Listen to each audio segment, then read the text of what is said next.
Bonjour, nous sommes Céline. Et Christopher. Et nous sommes les fondateurs de Blouge. Blouge, c'est quoi? Bon, allez. On se concentre.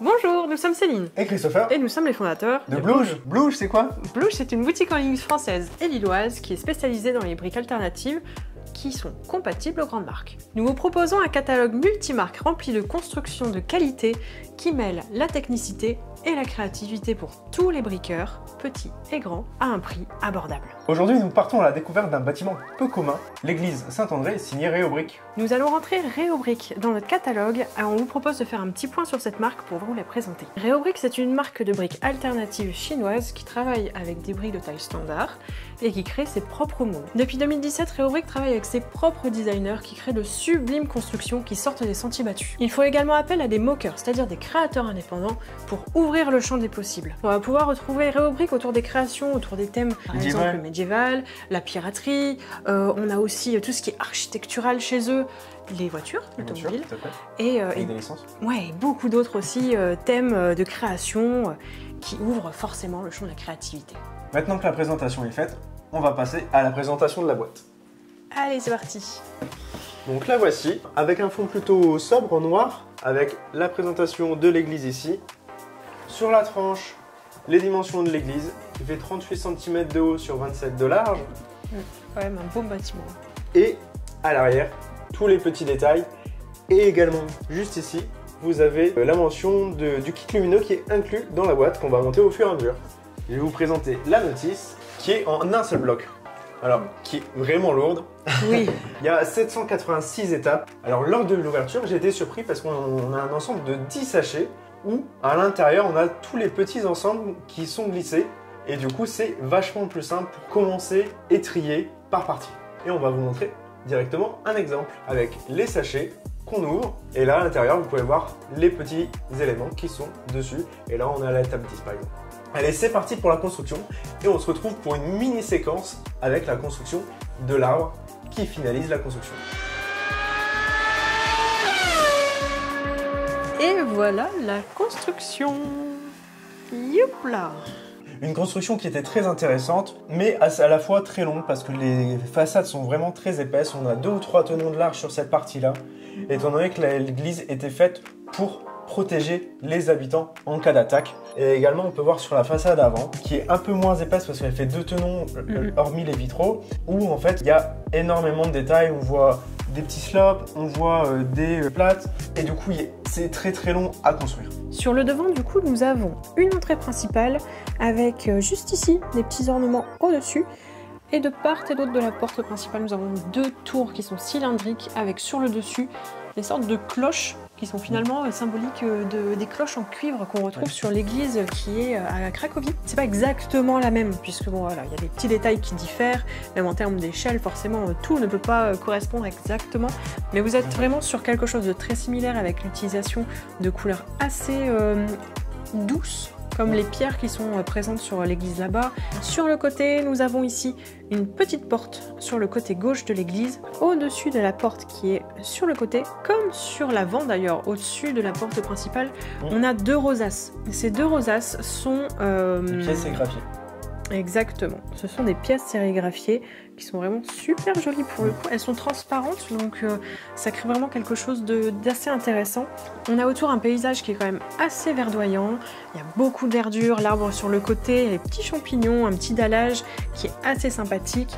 Et puis voilà, on retrouve quand même les petits insignes religieux avec les petites croix sur le dessus, là sur le côté.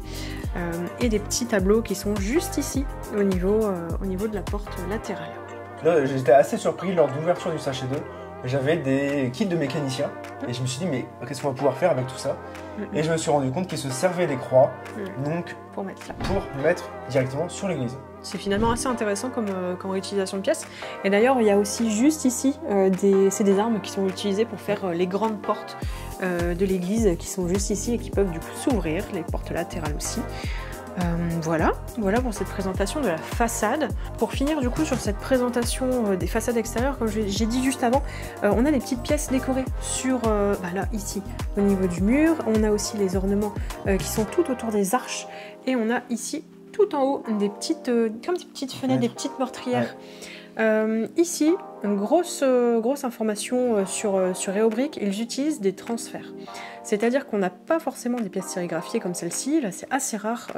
Par exemple pour ce modèle, on n'a que 2 pièces sérigraphiées, on n'a pas non plus de stickers. Eux en fait ils utilisent comme Funwall d'ailleurs des transferts. Un transfert c'est quoi?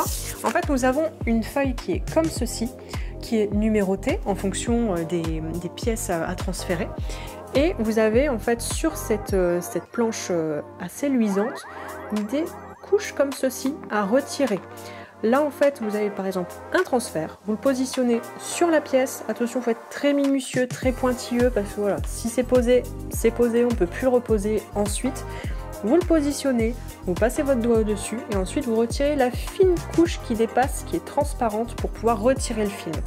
Ensuite, vous allez avoir vraiment votre pièce qui est avec son transfert, comme si elle était imprimée.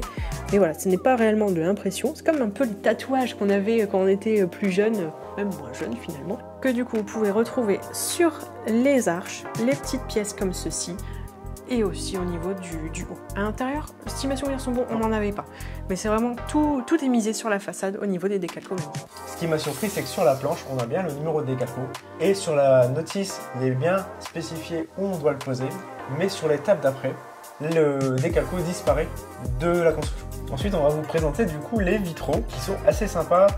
Il y en a à l'arrière, sur le côté, à l'avant et également juste ici. Ceux-là, c'est les plus longs à faire parce que c'est des plates 1 par 2 qui sont ajoutés au fur et à mesure. Et en fait, tout est symétrique. Et lors de la construction, j'ai eu un petit peu de mal forcément à voir les couleurs parce qu'il y a du orange, du jaune, du vert, du bleu, clair et foncé. Je vous conseille d'aller à la page 186. Elle vous permet en fait d'avoir un visu qui est global et ça vous permet d'identifier réellement en fait les couleurs parce que forcément, s'il y a une inversion, comme si c'est symétrique, lors de la pose, ça va être un peu plus compliqué. Et les vitraux, c'est clair également car on a un kit lumineux. Et ouais, et ça c'est trop génial. Et voilà, la magie opère. Et là, c'est un kit lumineux qui est en bande qu'on colle directement à différents endroits. À l'intérieur, on a 4 bandes lumineuses, une à l'arrière au niveau de l'hôtel, une deuxième qui est en long, juste ici, en dessous du toit. À l'intérieur des tours, on a les kits lumineux en serpentin avec des plaques transparentes et cela transperce à l'intérieur pour que ce soit illuminé la nuit. Et là, je vais vous présenter le bornier qui est le cœur du kit lumineux, qui est juste là avec les jonctions. Donc pour les néophytes, pas d'inquiétude, les connexions sont vraiment faites pour que ça ne fonctionne que d'un sens, donc il n'y a aucun souci pour ça. Et on branche également la pile et il n'y a pas de sens spécifique pour pouvoir le monter.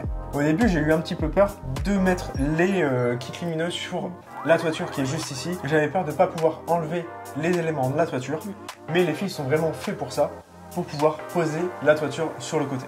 Ouais, ça y a assez de longueur, même là au niveau de l'entrée finalement, on a encore pas mal de câbles ici, enfin on a facile encore 10 cm, donc en soi, il n'y a aucun souci. Là au niveau du toit c'est pareil, il est large, il est très large.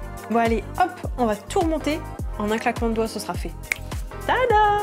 Alors maintenant, je vais vous parler rapidement de l'intérieur de l'église. Alors du coup, à l'intérieur, on peut rentrer et on voit directement 2 bénitiers, dont l'un qui est rempli avec de l'eau bénite. On traverse ensuite l'allée principale où de nombreux bancs sont présents. De part et d'autre de l'autel qui est tout au fond, qui est fleuri d'ailleurs, nous retrouvons 2 chandeliers qui sont assez hauts. Et tout au fond, on peut voir un grand vitrail où de part et d'autre aussi de l'autel, nous avons 2 croix sur le mur du fond. Sur la droite de l'église, nous avons une toute petite chapelle sous forme d'alcôve tout au fond, vraiment un petit peu recluse, sans détail pour celle-ci, du moins ce sera un petit coin de repos. Voilà tout pour la partie descriptive de ce bâtiment. On va passer maintenant au retour d'expérience de Christopher sur le montage de cette église. Sur les points faibles, on pourrait noter sur le kit lumineux l'interrupteur qui est positionné entre les 2 tours pour que ce soit caché. Seulement, c'est assez difficile d'accès, donc c'est un peu dommage. Ouais, c'est ça, il faut vraiment passer son doigt entre les deux et avoir quand même un petit peu d'ongle pour pouvoir l'allumer ou l'éteindre. Ensuite, on va parler du démon brick qu'on a eu à l'intérieur de la boîte, qui est une... Là, voici, une sorte de queue de sirène. Une queue de sirène, ouais, ça nous a assez surpris et au final, il est quand même assez fragile et je vous avoue qu'on l'a pas forcément utilisé. C'est au niveau de la queue en fait, le bout, il est vraiment hyper souple. On voit ici qu'il y a un petit peu corné sur le bout à force de soulever des briques. Dernier point faible, les briques ne viennent pas de chez GoBrick, Donc il y a une petite différence, c'est qu'ils sont un peu plus durs à emboîter.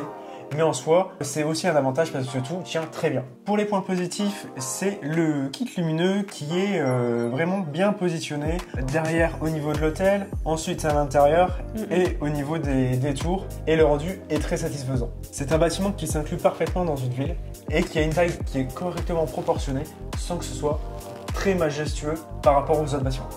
Ouais, et puis là, en fait, on voit aussi au niveau de la taille des personnages. Là, si on met par exemple Sherlock devant l'église, mais voilà, on a quand même un ratio qui est quand même assez proportionné par rapport aux petits personnages. On peut vraiment l'intégrer dans une ville sans problème et ajouter des personnages à l'intérieur, faire une petite histoire, etc. C'est vraiment hyper intéressant finalement en termes d'échelle. Dernier point, enfin un bâtiment religieux à ajouter dans une ville, et ça c'est vraiment cool depuis le temps qu'on l'attendait. Oui, et puis voilà, si le bâtiment ne correspond pas forcément à vos attentes ou autres, on a sur le site la catégorie monuments où vous allez pouvoir retrouver d'autres lieux de culte à construire. Pour ajouter ce bâtiment à votre ville, rendez-vous en description où je vous mets le lien pour retrouver la fiche article de cet édifice. Cette construction est proposée au prix de 109,99 €, composée de 3306 pièces. Et j'ai mis 12 heures de construction. Dites-nous en commentaire quel bâtiment il manque dans votre ville pour la compléter et faire ainsi une superbe ville à votre image. En attendant, n'hésitez pas à partager, à commenter et à liker cette vidéo. Suivez-nous sur nos réseaux pour ne rien louper des prochaines sorties, les événements auxquels nous avons participé afin de nous rencontrer et voir aussi ces modèles d'exposition.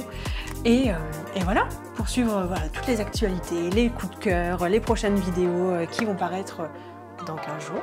Nous nous retrouvons dans 15 jours pour une prochaine vidéo. Ciao!